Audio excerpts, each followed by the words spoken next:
Any large amounts of United States currency in the vehicle? How much money you got in there? Okay.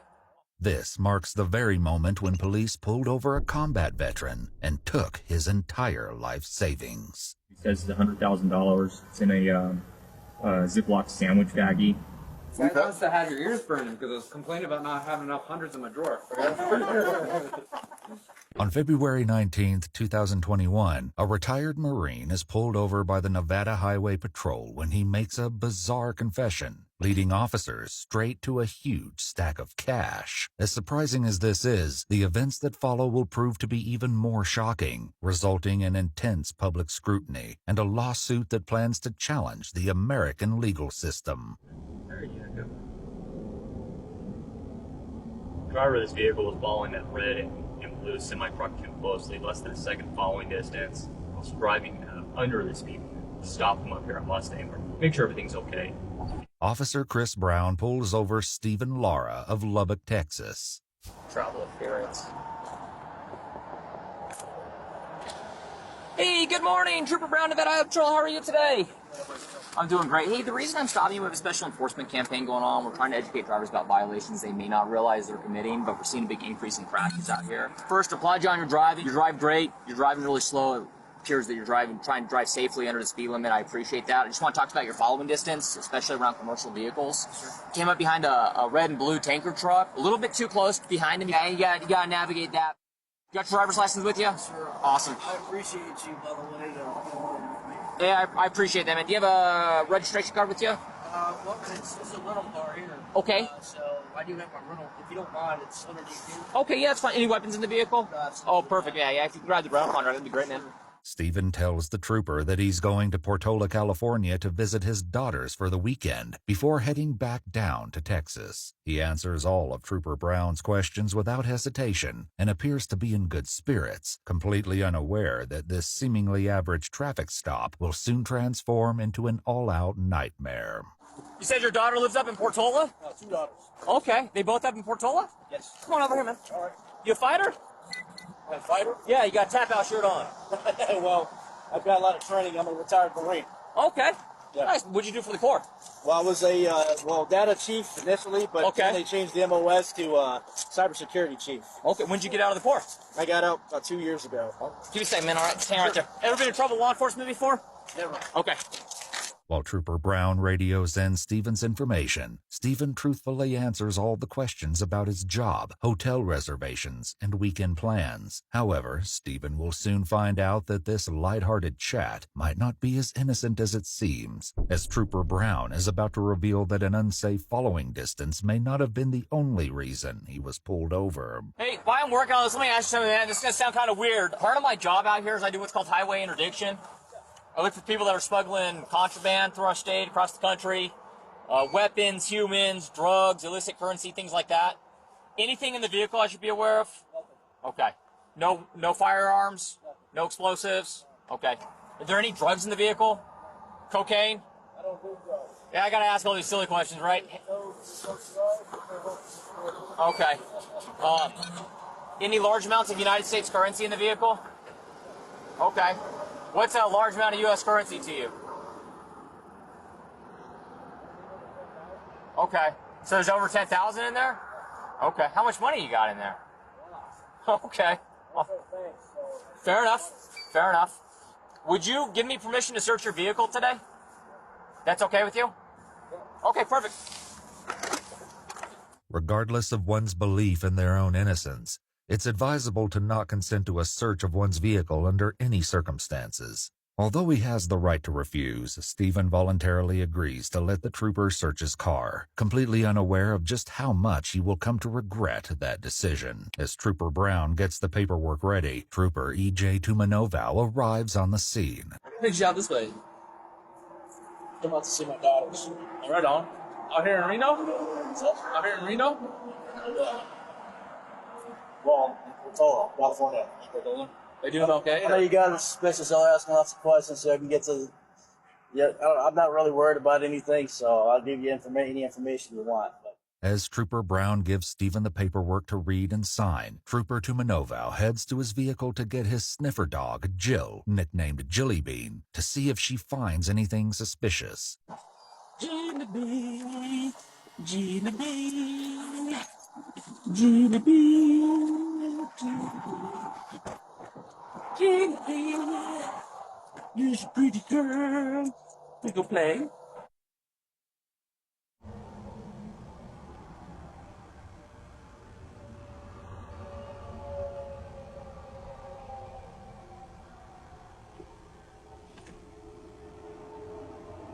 While some dogs sit to signal a positive hit, other dogs are trained to freeze, just as it appears Jill does while searching the car. After letting Trooper Brown know it was a positive alert, Trooper Brown searches the contents of the trunk when he comes across a camo backpack.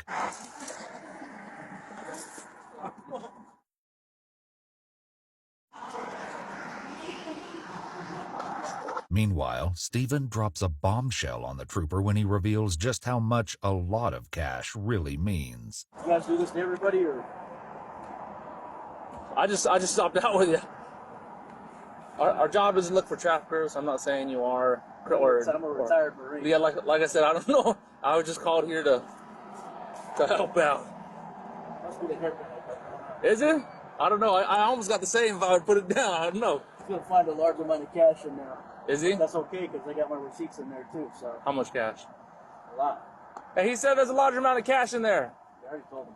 Oh, did you? Okay. Cool. But in the same bag, you're gonna find all my Bank of America and all my receipts. I don't trust banks, so I keep cash. Oh, do you? Okay. So I don't have anything to hide from you guys, and I know it's not illegal to keep a large amount of cash either. So. Nope, not at all. How much cash you got? Probably about 100 grand. 100 grand? Whew. Have you ever been stopped before and had money taken from you? From the government? No.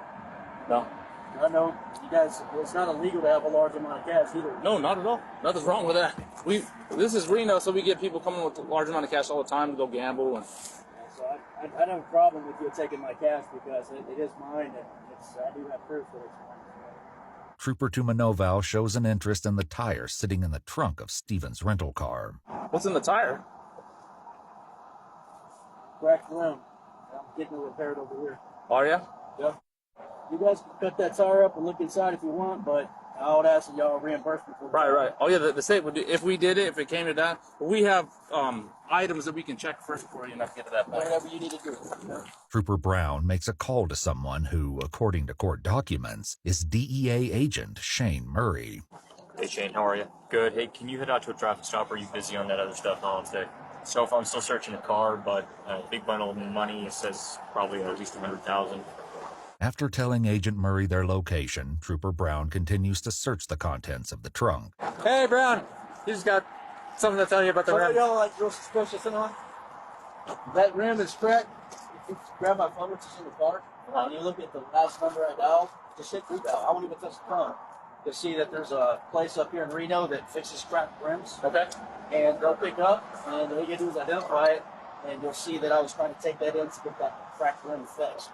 I cracked it in Texas because it's snowing, and the roads were and there's big potholes and everything. So I'm just trying to get it fixed because I know the place up here that fixes it, and that's all I was trying to do. I appreciate that, sir. No worries. Unfortunately for Stephen, despite his assurance, Trooper Brown is still unsure of him. This doesn't make sense. There's some receipts in here, though. But You said you put receipts on. Show us his money. okay. But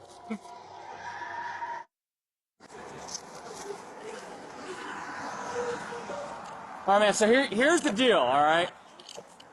I think you're a good guy. I don't know. I'm a good day. So how much cash is that? About 100 grand. 100 grand. Yeah. So, as you know, right, I'm a vet, he's a vet, you're a vet. It's not illegal to carry currency, that's currency. It's not. It does, though, make us ask some questions on why someone has 100,000. I can understand why you don't trust banks, especially in this day and age right now. Discipline and lots of savings.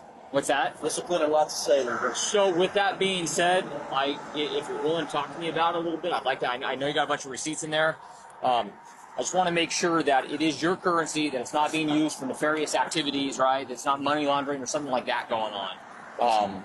That's the questions that are raised, that potentially money laundering or something like that's going on. So That money right there is for my 2 daughters. Okay. You gonna give it to him on this trip or no? Or that's just your nuts? That's my money and my two daughters' money and nobody else's. Okay. I take that money right there and I buy them things. I put food on the table. I buy them clothes with that right there. Fair enough. And that's me looking at you man to man in your eyes and telling you exactly what that is. Perfect. Okay. Yeah. I got some questions I'm going to want to ask you here in a few minutes. If you're willing to answer them, I'd appreciate that. I have nothing to hide from you. After Stephen agrees to further questioning, Trooper Brown reaches out to his sergeant, Glenn Rigdon, to update him on how things are progressing. It's a strange one, but not a strange one. Consented to a search, said there was money up there. We located what he says is $100,000. It's in a Ziploc sandwich baggie. Although it's not known what Agent Murray says to Trooper Brown, the call only lasts for about 40 seconds, and Trooper Brown informs him that he will start a brief with him, likely referring to Stephen. Hey, Stephen.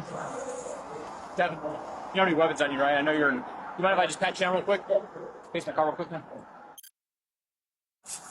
Man, do me a favor. Have a seat in my front seat for me.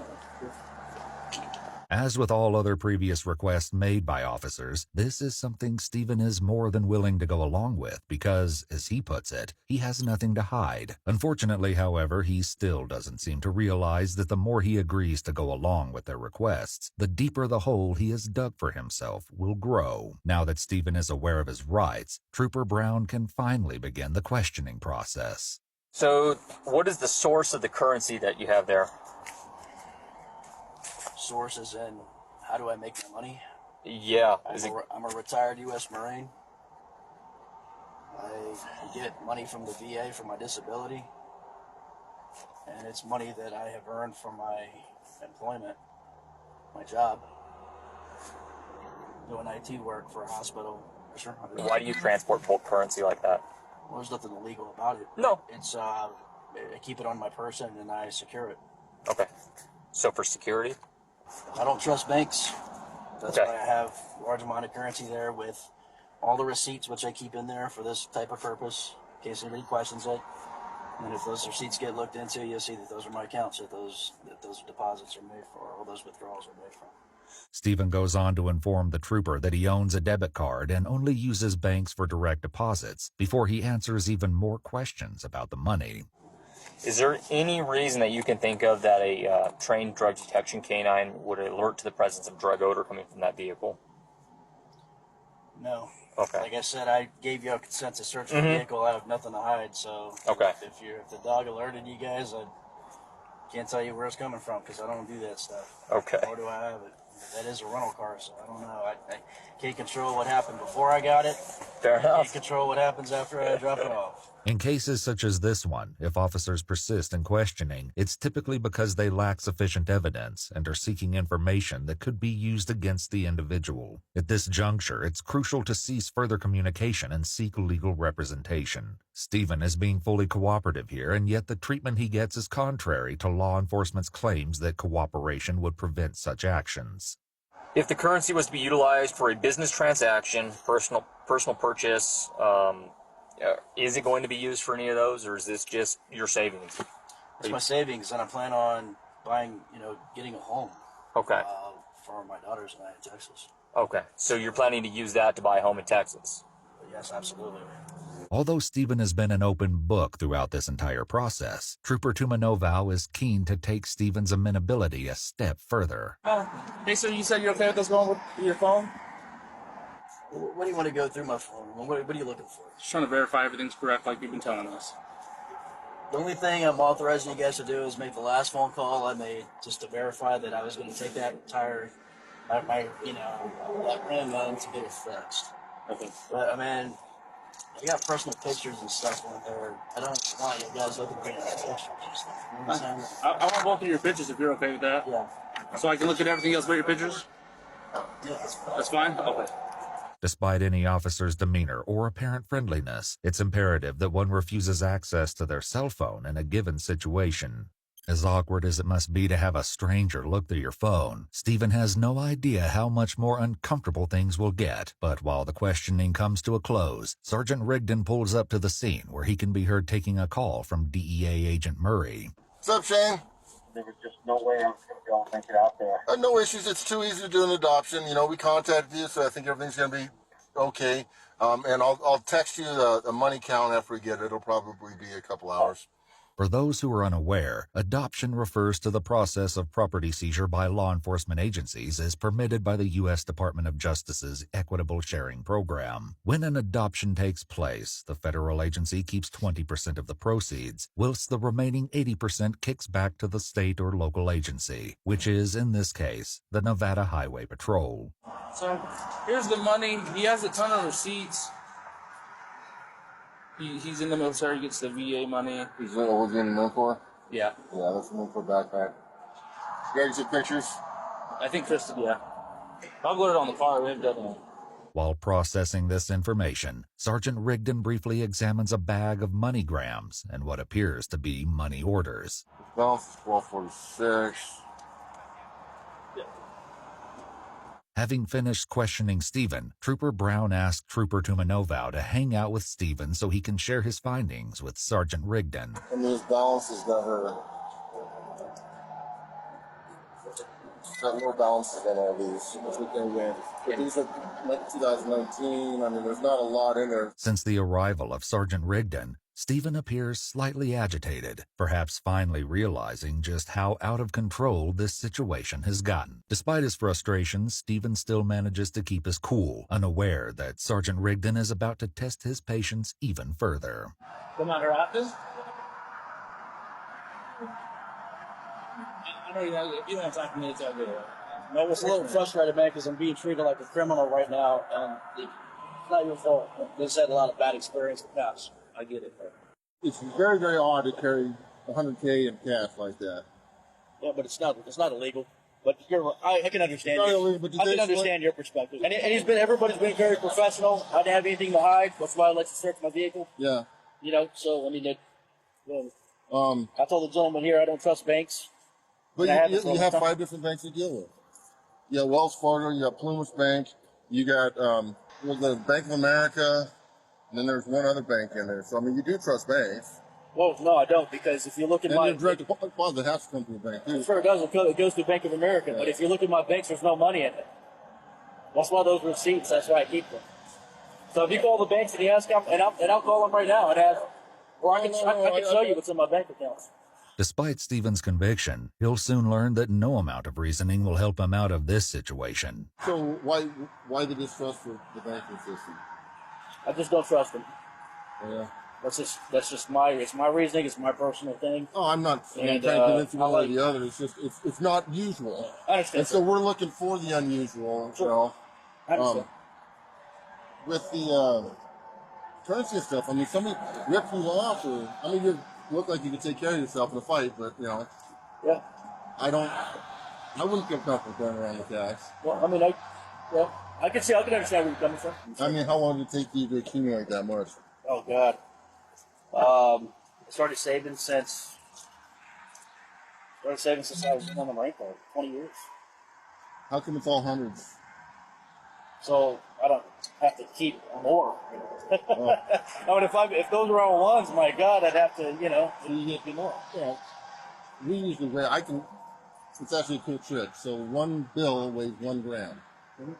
So if you weigh that and get the grams, and you multiply it by 100, you can tell by weight roughly what it is. Oh, that's cool. I didn't know that. So that you can weigh your money and watch it grow. Learn something new every day. It's very, very odd. We're going to do a little bit further investigation on it, and you'll be on your way very soon. So. Sure. After expressing his suspicions to Stephen, Sergeant Rigdon consults Trooper Brown, giving him an opportunity to share his opinion on the matter at hand. What are your thoughts, Chris? I'm kind of leaning more towards it's odd, but it's odd, but it's not packaged like normal. No, and he's answering the questions. There's receipts here, and I would like to put the dog on the currency, man. Okay. Yeah, I mean everything lines, as odd as it is, everything lines up. But the travel story and stuff like that, man, I'm gonna get out my scale and look at that. Sergeant Rigdon requests the assistance of a second sniffer dog. This time, Trooper Brown uses his own dog to detect the bag of money.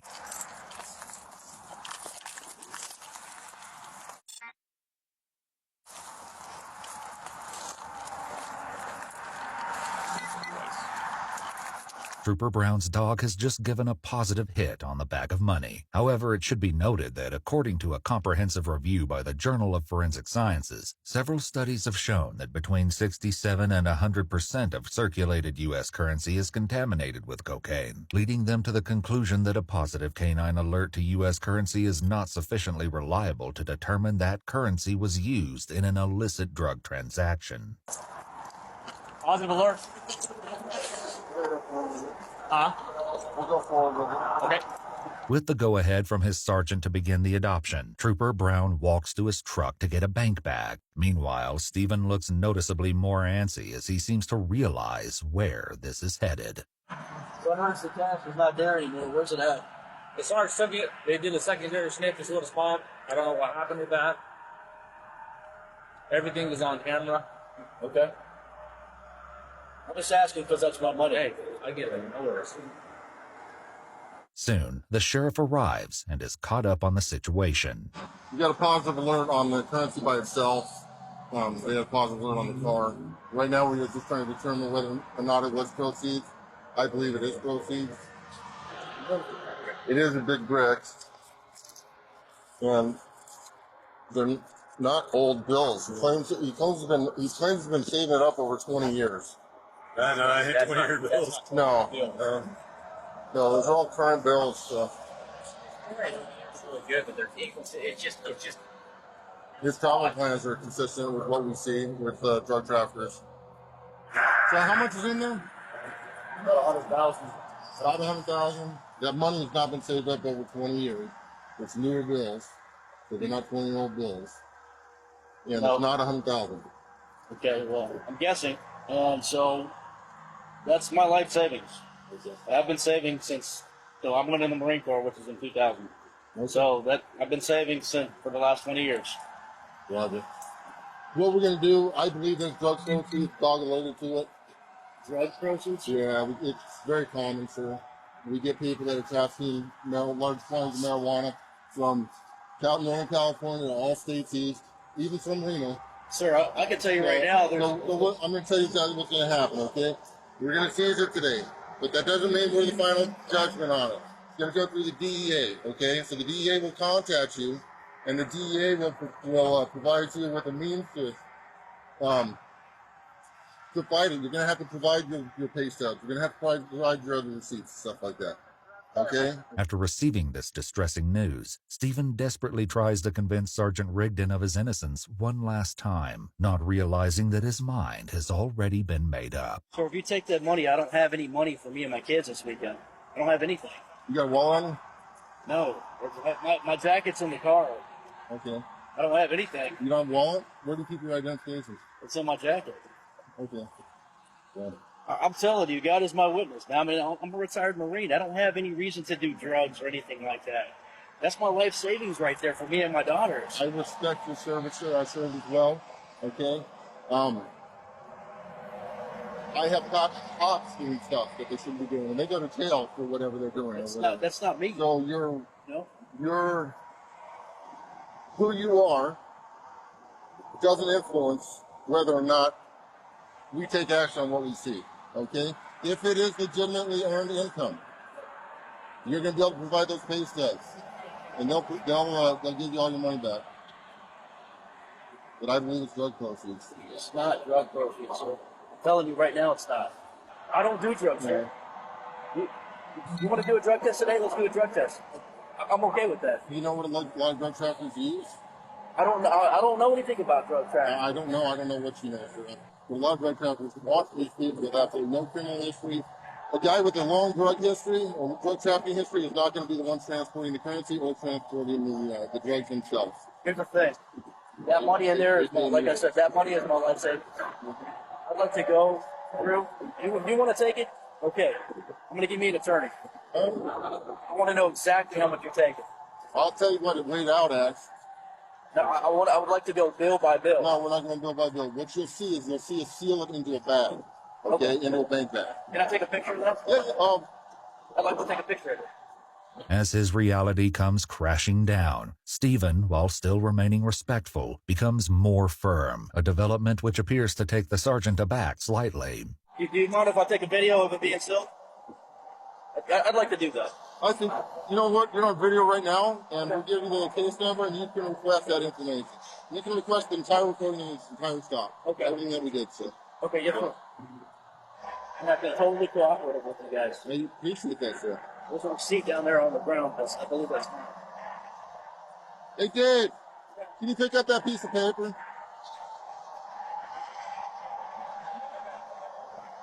Yeah. Throughout this incident, Stephen was under no obligation to answer all of their questions. It's evident that his willingness to cooperate was being exploited, and instead of acknowledging his innocence, the officers attempted to utilize his responses as a pretext to seek justification for seizing the cash. As Stephen is left with no choice but to come to terms with what happened, Trooper Brown has been busy bagging up his life savings. But before he's sent on his way, Stephen has some parting words for Trooper Brown. Just want to let you know, I know you're just doing your job. The money that I have in my jacket is only $2. I need to pay for my kids, my bills, my hotel. We're going to get that time out of Texas. Got no way providing for my children. Just like that. Get back to Texas. I know you're just doing what you feel is best, but Like you know, my sergeant. It sounded like my sergeant talked to you about that a little bit. Told you what was going on and those lines. So, I just wanted to tell you, Officer Brown. I mean, you're taking money out of my kids' mouths. sorry. Or you're taking food out of my kids' mouths. Like I said, we believe right now that this is drug proceeds with currency. Well, I'm going to prove to you that it's not. Perfect. After taking down names and badge numbers, Stephen drives away, likely still reeling from that 90-minute whirlwind. Shortly after, Sergeant Rigdon and Trooper Brown head over to the bank to deposit the cash. Yeah, that's it. You guys must have had your ears burning because I was complaining about not having enough hundreds in my drawer. The amount of money the Nevada Highway Patrol seized from Stephen turned out to be $86,900. Stephen made good on his promise to get an attorney, and his case wound up being taken on by the Institute for Justice, a nonprofit advocating for forfeiture reform and other issues they consider abuses of government power. Although the federal government had 90 days to obtain a criminal indictment, obtain an extension, or initiate federal civil forfeiture proceedings after a valid claim to the property had been filed, the money wasn't returned to him until over 6 months later after the lawsuit was filed, and after the media attention caused by Stephen's story being featured on the front page of the Washington Post. It's likely that the officers were aware of insufficient grounds to justify the seizure of the funds, which may explain the delay in filing the necessary action for the seizure or forfeiture of the money. Not wanting this to happen to anyone else, Stephen and IJ also sued the Nevada Highway Patrol in state court, but the case was put on pause for almost all of 2022. In January 2024, a judge rejected the Highway Patrol's motion to dismiss the lawsuit, allowing Stephen's claims to move forward. It only remains to be seen if Stephen will be awarded the ultimate justice for what he endured on that fateful day.